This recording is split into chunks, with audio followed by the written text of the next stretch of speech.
Welcome to another episode of Plum Talks, the podcast that delves into the exciting world of marketing. I am your host Natasha Joshi, and today we have come up with an amazing topic to explore: how to use webinars to get direct results. Joining us is our special guest, Marjorie Mender, an expert in webinar marketing. Welcome to the show, Marjorie. How are you doing today? Hi, Natasha. I'm great. Thank you for having me. I am very happy to be here and share my expertise with marketing and webinars. Thank you so much. This is one of the most awaiting podcasts for me. So, Marjorie, please tell our audience a little bit about yourself. Yes. So I like to start with that I actually didn't start in marketing.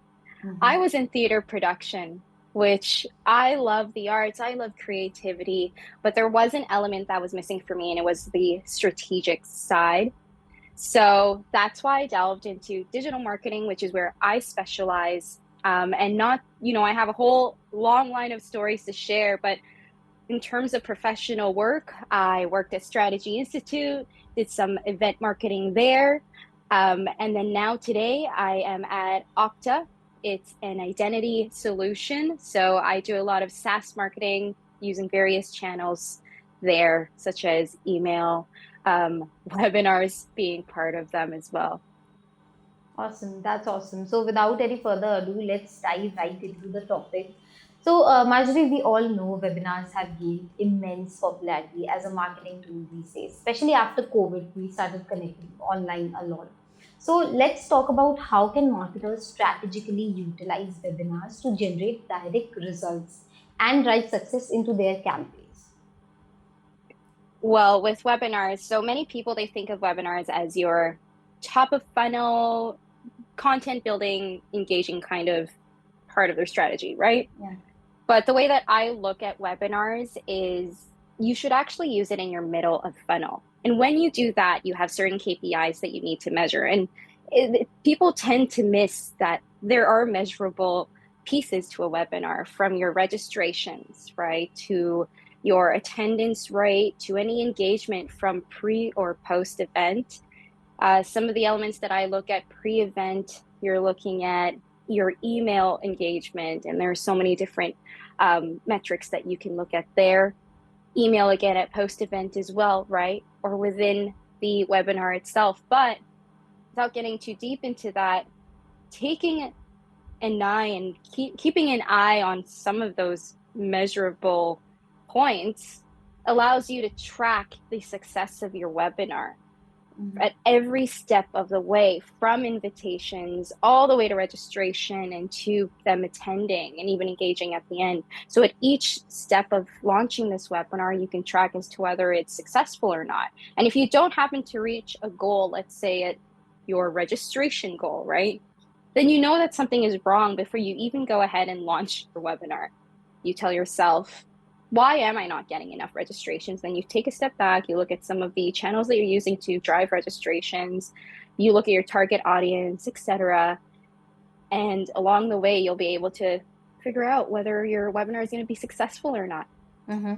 Absolutely. So, Marjorie, as you mentioned that you like putting webinars in the middle of the funnel, could you explain it a little bit? Like, how would you do that? So I'm not saying to disregard using webinars at top of funnel, because Mm-hmm. content is great, right? And that kind of Right. content is very high level, it's evergreen. But there's also content that needs to be developed for people who already are familiar with your product, right? They have a Mm-hmm. high level understanding already and kind of want to engage a little more, but is just not ready enough to have a meeting or chat with someone from your company or to even purchase a product. They're just not ready. So, how do you do that? Well, webinars are a great way to create that engagement, to create that personalized relationship. And that's how I create my webinars for Mofu. How you do that is that they are product based, they Mm-hmm. are a little more in depth. Um, Demos are a great way to interact with your audience in webinars. I work for SaaS, so it's a tech product, and we like to show what the platform looks like that we don't show in some of our top of funnel engagements, like on our website, webinars, other webinars that we have that are super high level, right? These are Yeah. things that almost feel secret, but creating that for your MoFu audience works perfectly and shouldn't be a secret at all. That's fantastic. As you already mentioned about target audience as well. So we know that it's easy to get anybody. Like if we are not very focused, anybody could come and join the webinar, and it might not be helpful for us in the long term. So we understand that generating high quality leads is very crucial even for webinars. So how do you think marketers can effectively leverage webinars to attract and engage their target audience? What are the key elements that contribute to the success of a webinar? Yes. And Natasha, it's so funny you say that because a lot of times, yes, we are doing the I cast a net, throw it out into the ocean, catch whatever fish I can. But you have to understand when you're building a webinar, it takes a lot of work. We need to be able to justify and show that we can get ROI from this. So why waste resources? Why waste time and money on just creating content that probably doesn't really relate to everyone that you're throwing the net out to? So what I suggest is you look at certain analytic tools to help understand what exactly does your audience want. Mm-hmm. I like to talk about MoFu webinars only because you will see more ROI. Your goal for that is to get a return on investment versus your top of funnel webinars. Top of funnel webinars, your goal is just brand awareness, right? You're just trying to get all your impressions, maybe clicks, and a duration goal, right? Of how long someone will watch your webinar.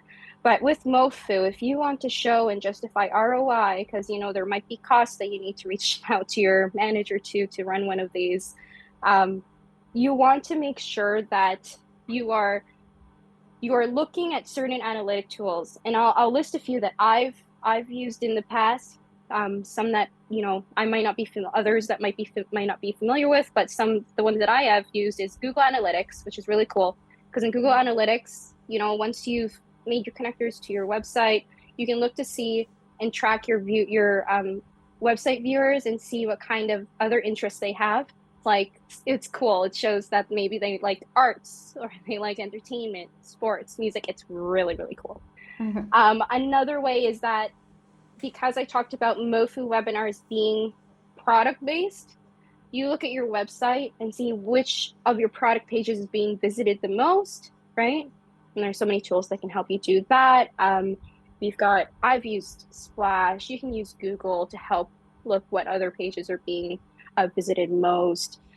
But I don't like the idea of creating general webinars for the sake of it. Not saying it isn't necessary, because if we think about today's kind of video content, it's in social media, right? And with social media, they say one of the things to help organically build your audience is to just be consistent and create video content. Yeah. It does take a lot of resources. When you start becoming someone like me in my position where I need to justify ROI because we are spending money to get, let's say, a hockey player to do an interview at one of our webinars, and somehow we kind of merge our product into that webinar so that they still understand that Okta is a product that they want to use. I work at Okta, right? Mm-hmm. Right. That, I need to be able to justify that cost. Yeah. So that's a way that you build in a webinar for your specific audience. Mm-hmm. All right. Yeah. I know you've got to shoot the net, but it is a waste of resources in my opinion. Two things that you mentioned here. One, the example that you gave about social media.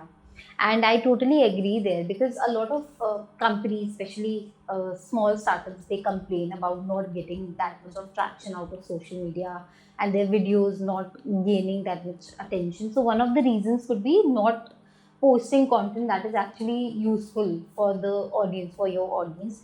And then because the audience is not able to connect with you, and no matter how much money you are putting in, if you are not keeping in mind, or if you are not tracking that whether the money is actually giving you return or not, it could be useless.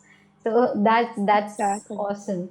And now, do you think the first thing that any person or your target audience will interact, why going through the entire process of webinar would be the topics of the webinar. So, do you think creating compelling webinar topics, attractive topics, and titles is crucial for driving the registration number?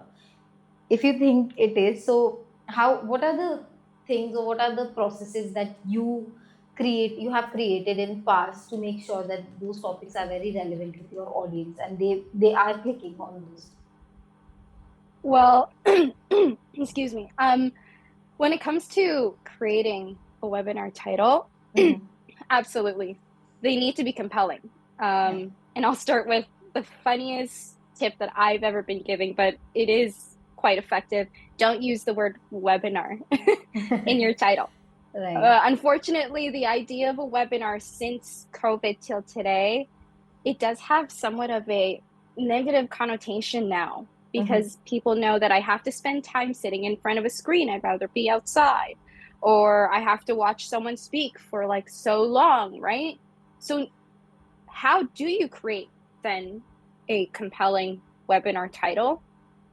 I like to use statistics in my titles, something shocking, something that says, so let's say we're doing this, how to use a webinar to get direct results, right? It would have been so cool if we had put only 5% of these type of webinars can get direct results. And that would have been like, okay, well, it kind of makes them feel FOMO, 5%. Well, I want to be that 5%. It's almost like saying, you know how they say there's 1% of billionaires in the world. And then you kind of think, well, I'd love to meet a billionaire and kind of learn how did they get there? Using statistics is so much fun to put in your title. Sometimes people will use like name drops. And we've done it in the past where we've name dropped someone special that we're, interviewing that is worldwide. I mean, there was a conference a couple months ago, online conference that I wanted to sign up for because there was a very famous marketer that was going to be their headliner. And I Mm-hmm. actually only attended that session. All the other ones, I wasn't too familiar with some of the names, so I dropped it. So, when it comes to building a webinar title, it does have to be compelling. Mm-hmm. A tip that I like to say when it comes to webinar titles, don't make them long either. You Mm-hmm. want to keep them what I've been taught in school, and I'm sure it's changed over time because people's attention span and interest changes too over time. School for me was a while back, less than 8 words. Okay. But things change. So always, keep track of what webinar titles work best. And the reason why we want to keep under 8 words, you just don't want it to fall onto the second line. Mm-hmm. Because if you ever have to share this webinar, let's say you use the webinar title in your email invitation subject line, that whole webinar title is not going to fit. And that's just really awkward because then you have to make sure those first few words in that webinar title are compelling and Mm. attractive so that they click to read the rest of the title. So, Yeah. I've come across that in past experiences. So what I'll do is that I'll do something sweet and short. Honestly, I do 4 words, but Mm-hmm. according to, the average attention span of 8 seconds, 8 words should be enough. I think still it is the same. Don't worry, you're not that old. It's still the same. We still have to use. I guess we still should use less than 8 words to attract the audience. And I was just wondering if we have to name this podcast. It's not a webinar, but still, if we had to name this podcast, I would name it Podcast with Marjorie using the name first of all, and to get you like 100% results in webinars. To add the name Oh, and you're numbers, sweet. both we can do that, right? You're So, sweet. so I guess those strategies can surely help marketers craft compelling webinar topics that have captured, the attention of our audience. Now, let's talk about real world examples. Can you share any successful case studies or examples of companies using webinars to achieve direct results and gain significant ROI? You can also use any examples of the work that you have done in the past.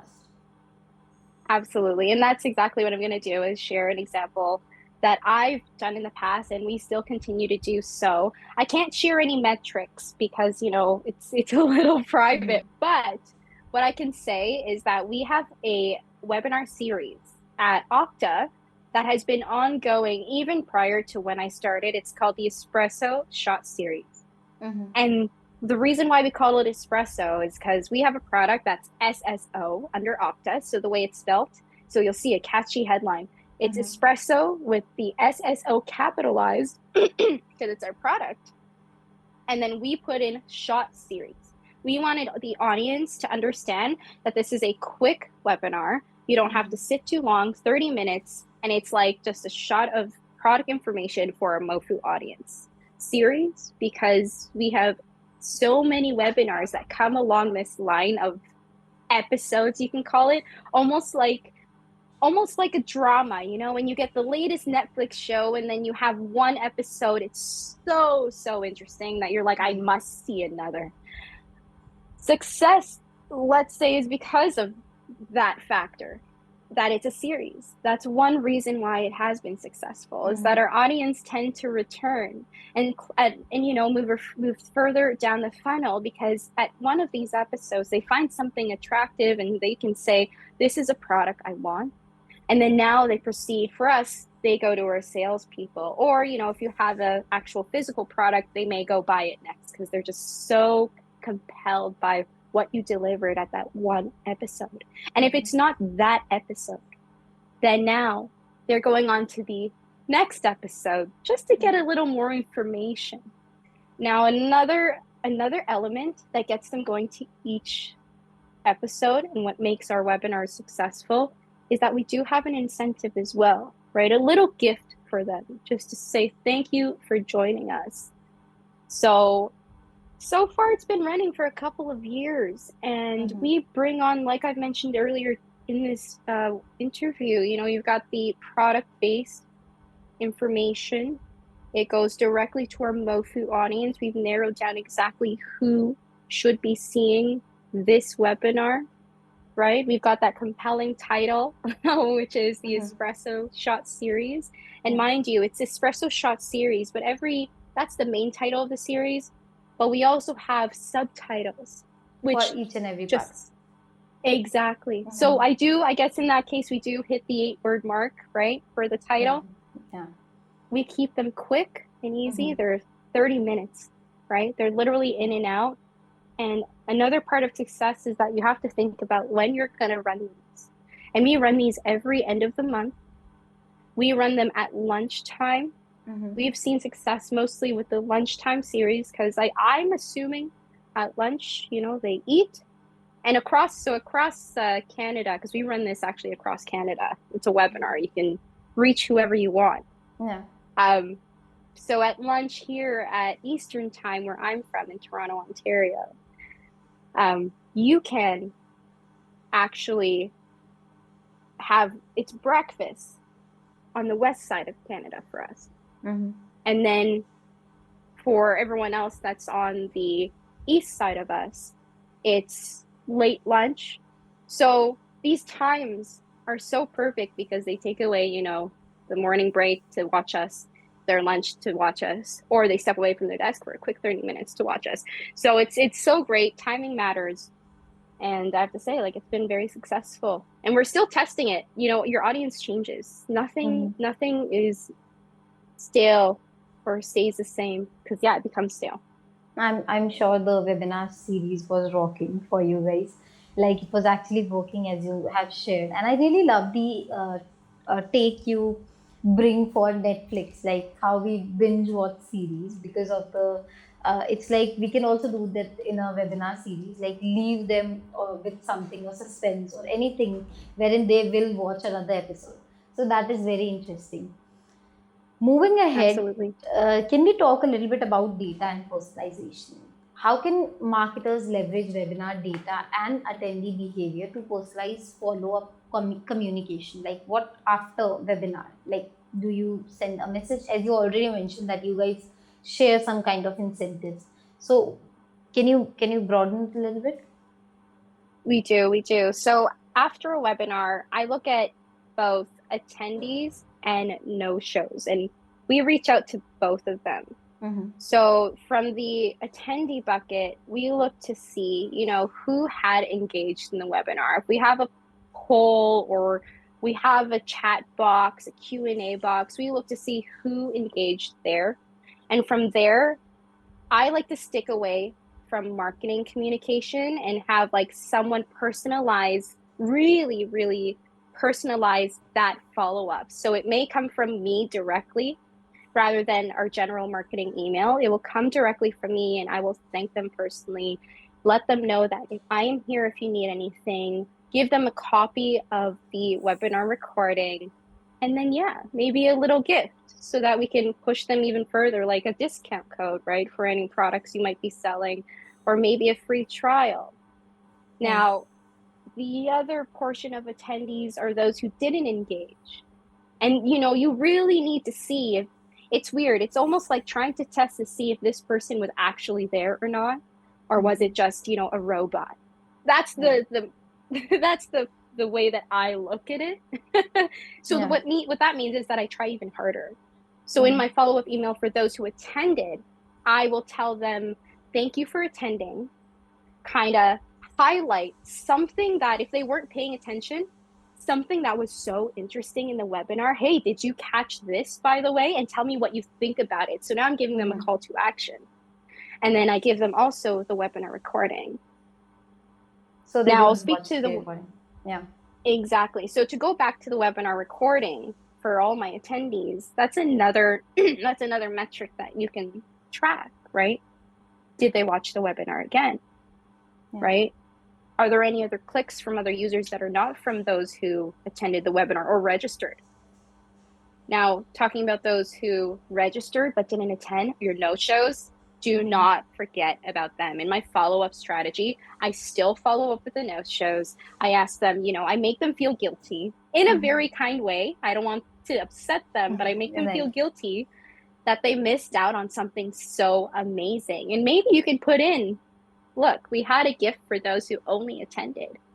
But if you can go ahead and watch this video, gate it, Mm-hmm. get them to sign up again, see if they're willing to take that extra step one more time to engage with us, which is to watch that webinar, then I'll give you one of our gifts. So that's how I do my follow-ups for webinars, and it's pretty much the same strategy that I've used at the various companies I've worked at. Mm-hmm. People love free gifts. People get shocked when they think after a webinar, why are they still talking to me? Like, Yeah. stay back.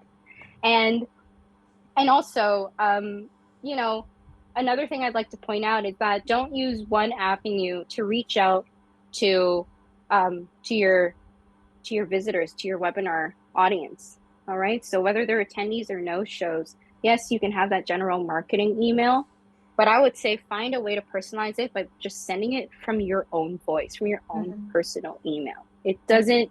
doesn't hurt because it's likely your marketing email might not even reach your audience. It's a general email. So some people have buckets in their, let's say, Gmail, right? For your focused emails Yeah. and Yeah. your promotional emails. So you Yeah. want to make sure you just get into there. I But I other ways too. Yeah, and then, Natasha, I'll add in here because I talked a lot about email, but I've worked with different other channels too. And I'm not going to expand on it, but retargeting ads, look into that. Definitely.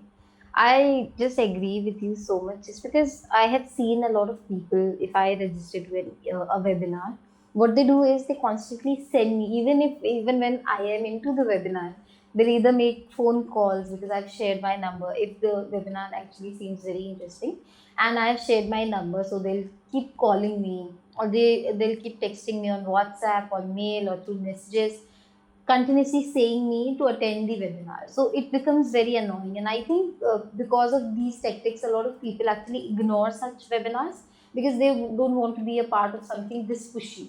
We are human beings and we want to feel connected. We want to understand the person who is sending such mails is actually concerned about us and not just see us as, another sale. Exactly. And my rule is after three touch for marketing, your sales team that follows after marketing may have a different strategy, but Mm-hmm. my rule is three touch for marketing and that's it. If they don't respond, they are just not your audience for the webinar. I'm not saying they are not your audience maybe for other channels, but just stop with the webinar because you'll lose them completely. And I plugged in that retargeting ad, right? Plug there, reach out through them there. It's a little more distant, Yeah. it's so funny because we as marketers, we see a funnel and it's a one-way street, but actually the way that your prospect falls into your funnel is that they actually flow through, but they may step back. Mm-hmm. They might flow through even further, but may take a step back. And that's all about you. That's all about how you walk your prospect, your viewers through this funnel. Absolutely. And that completely explain why personalization is very crucial while we are talking about webinars. So one is personalization, and I think the other could be selecting the right webinar platform or software. Now, can we discuss a little bit about promotion and engagement as well? So how can marketers effectively promote webinars to specific target segment or niche market, ensuring maximum engagement is there? Are there any creative ways to generate buzz and excitement around upcoming webinars? Have you done anything into that? Well, okay, so there's several ways that you can do it. It's a lot more fun when you are working for product, like let's say you're selling lipstick, right? I Mhm. work for SaaS, so what we do is that we work with a lot of partners, and this can work with either software product or actual physical product. And we see it also today, right? Influencers working with people who are already known by certain audiences, and that's where you can kind of share your brand, get your it takes time to do promotion. You Yeah. can't you can't just launch a webinar without giving yourself time to promote it.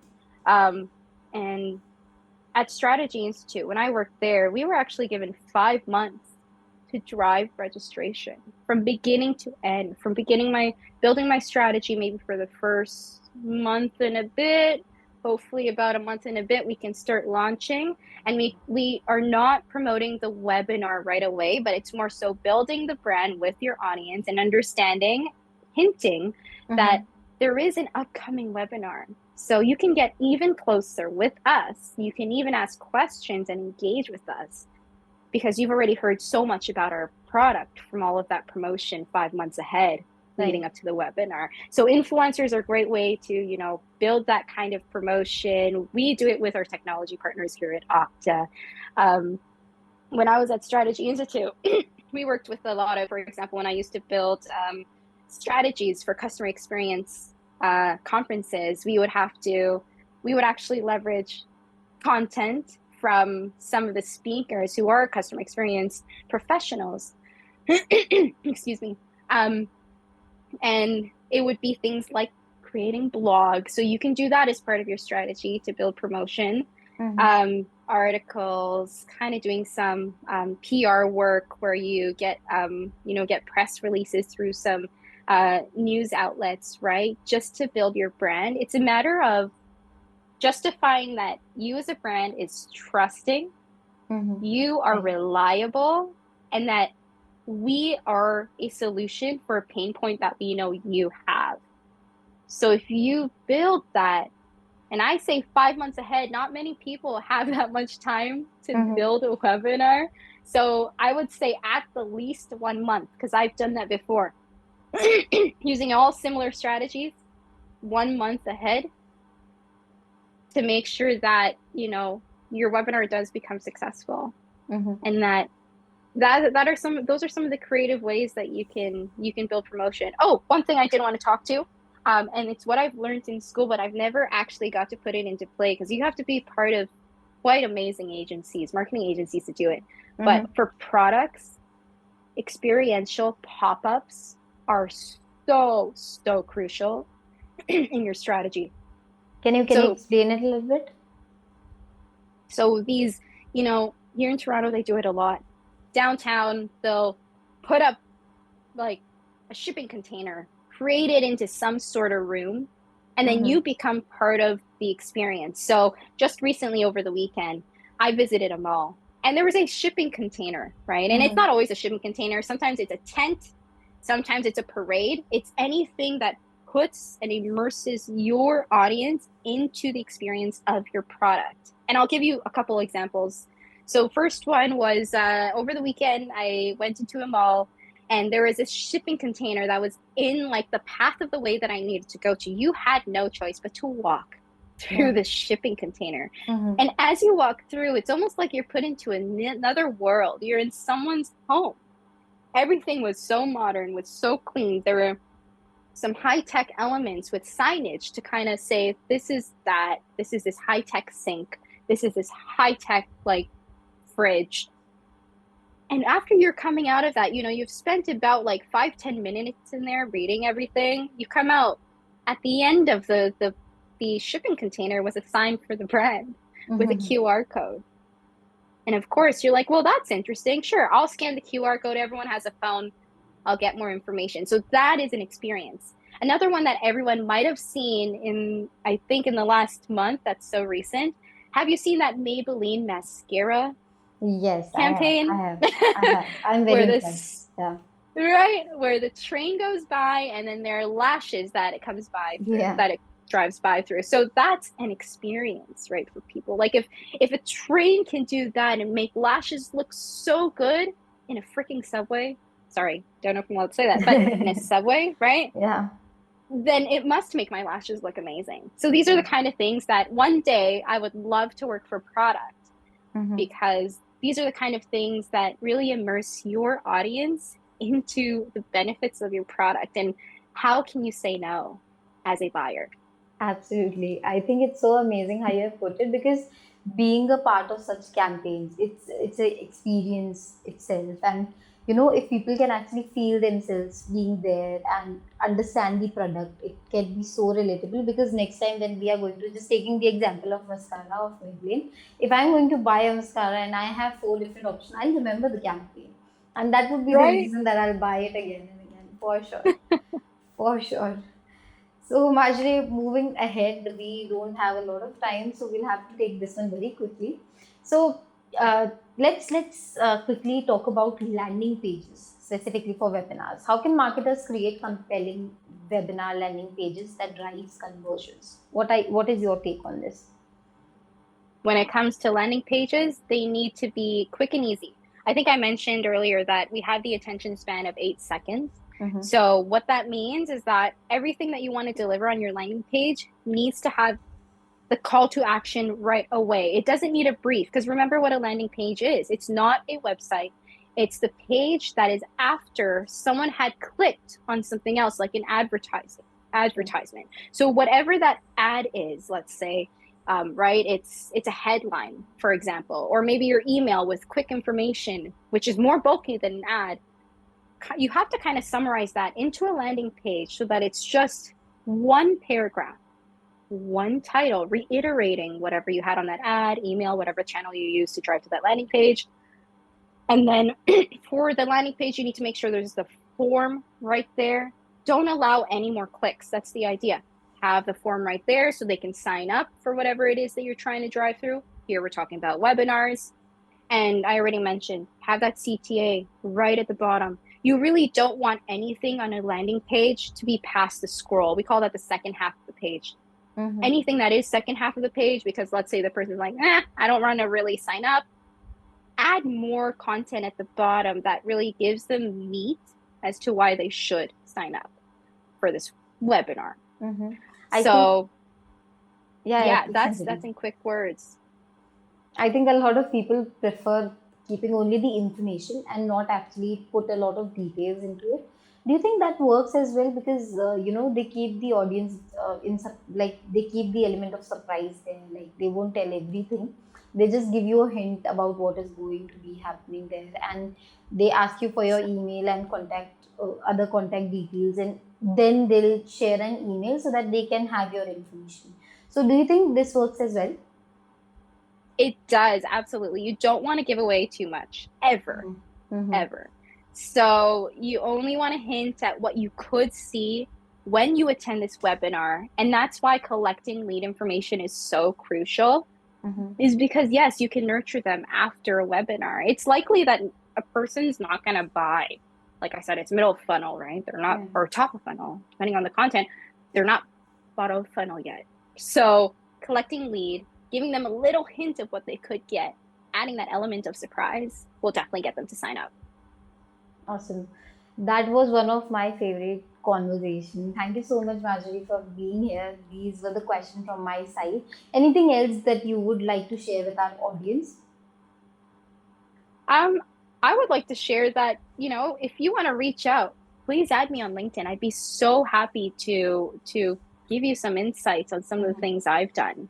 Like I said, I didn't come from a marketing background right from the beginning, but realized partway into my career that marketing is what I wanted to do. So I hope myself and Natasha were able to feed you some information that can help you in your career. And I can't wait to see you all soar. Connect with me on LinkedIn. See you soon. Absolutely. Actually, I learned a lot today just by this 40 minutes of conversation. I got to know a lot about webinars, and I am so interested in, looking forward for more such conversation. And I hope we can come up with another podcast. And thank you so much once again for being here with us. We'll add your LinkedIn profile in the caption, so whomsoever want to contact with you, they can directly connect there. And to our audience, thank you so much for listening. Marjorie will be always there for help. And we will also keep watching Plum Talks. We'll come again with another podcast. Thank you so much. Have a nice day. And with that, we reach the conclusion of this podcast. If you have enjoyed our discussion today, we invite you to explore more insightful episodes on our website or YouTube channel. And don't forget to subscribe to our channel to show your support. We also have a very special treat for marketers seeking to enhance their skills in PPC marketing. Visit our website and explore our free academy section, exclusively designed to provide valuable resources and knowledge in this field. And to connect with marketers like yourself, join our Slack community for marketers. Details given in caption below. Thank you.